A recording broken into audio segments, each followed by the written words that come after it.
भावना, हा कीबोर्ड वाजवून दाखव दुसऱ्या सगळ्या स्टुडंट्सना ज्यांना खूप इंटरेस्ट आहे वाजवण्यात. ते बघतील की ही छोटी मुलगी कसा छान कीबोर्ड वाजवते. तर आधी आपलं नॅचरल स्केल म्हणजे नैसर्गिक पट्टी सी स्केल तिथून वाजव. सा आणि म्हणायचं, हा दोन्ही हाताने वाजव, चालेल. सा रे.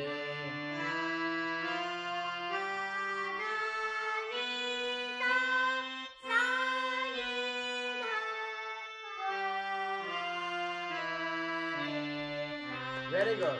आता काळी 4 पासून सुरू कर. काळी 4 पासून 8 सगळे शुद्ध स्वर वाजव.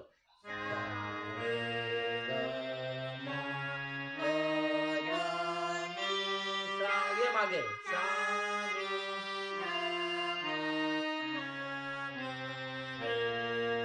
आता सफेद 6 पासून सारे गम पद निसा शुद्ध स्वर वाजव.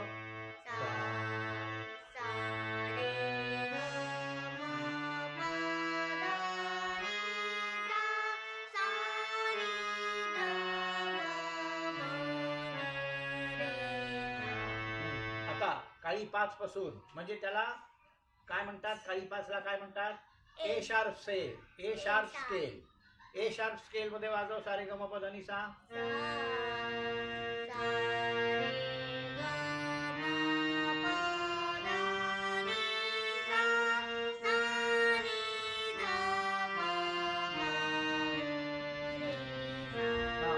आता बी स्केल म्हणजे सफेद 7 तिथून वाजव.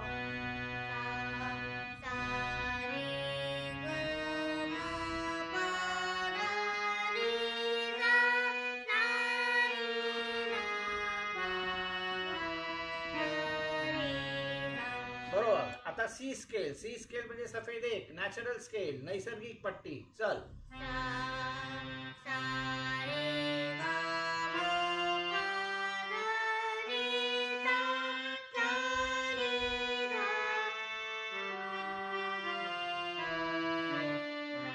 आता सी शार्प स्केल म्हणजे काळी 1.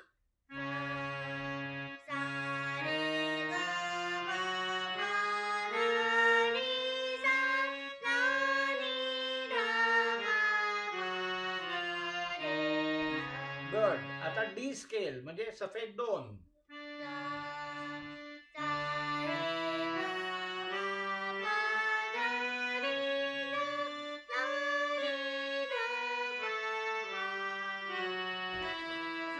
आता लास्ट पट्टी म्हणजे 8वी पट्टी सफेद आपली काळी 2. हा काळी 2. काळी 2 म्हणजे डी शार्प. चल.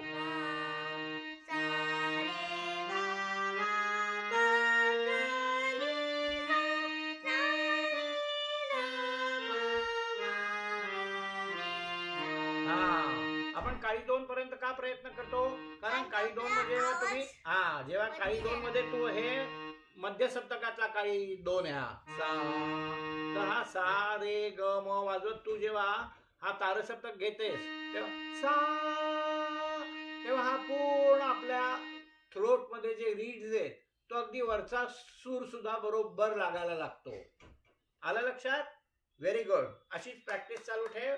आज मी विकृत स्वर तर तुला येतातच वाजवता, तुला अलंकारही वाजवता येतात. तू एवढी गुड गर्ल, एवढी हुशार मुलगी आहेस. पण नुसतं म्युझिकच्या मागे लागायचं नाही. शाळेत जे टीचर देते होमवर्क तेही करायचं. School education is also important. पण स्कूल एज्युकेशन बरोबर हे केलं तर तुझ्याकडे तरी ऍडिशनल काहीतरी आर्ट आहे. गुड. Very good.